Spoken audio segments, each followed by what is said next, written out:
Today's topic officially was loan forgiveness, which is a controversial topic right now in the US, with President Biden announcing loan forgiveness for many student loans, and people were upset about it. There's a whole controversy surrounding it. But this idea of loan forgiveness has really existed in Judaism since its inception, that every 7 years, loans are forgiven.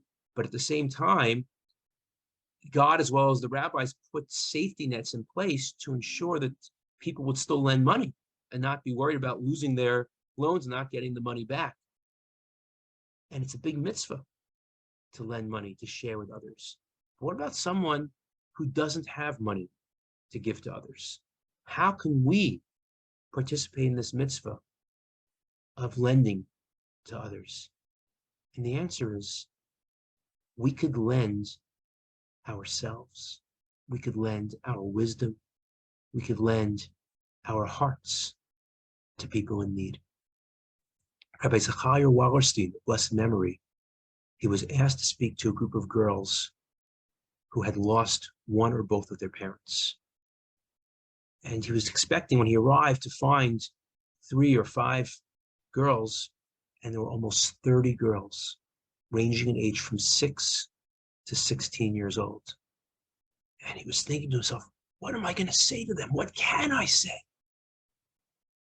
And after he thought about it, he decided he shared with them what he felt was a very inspiring message about Moshe, about Moses, who had a lisp, he had a speech impediment, and despite his obstacles and being a foreigner without his family, he managed to rise up and become the leader of the Jewish people. And he thought he gave a really beautiful talk, an empowering talk.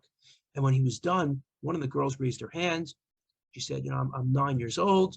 And she said, I was just wondering, when you were 9 years old, was your mother alive? And he said, yes.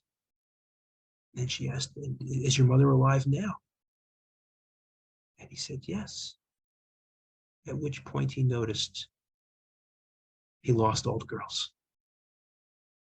They were no longer interested in what he had to say. They started walking around, leaving the room. He lost them.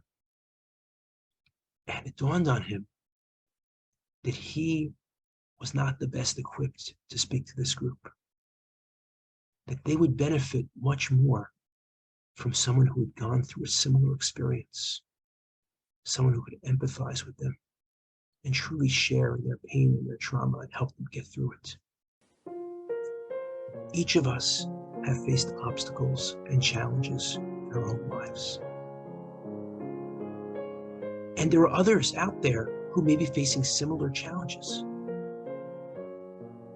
Those are opportunities where we can really make a difference, where we could put our arm around someone. We could be there for someone, to be a listening ear, to be a feeling heart, to be a brother or sister to someone else who's in need. And we may be uniquely positioned, perhaps the only one, or one of the only ones, who could help that person in need. So I want to give a blessing to all of us. So we're about to approach Rosh Hashanah, and we should have a ksiva, a chasima tova.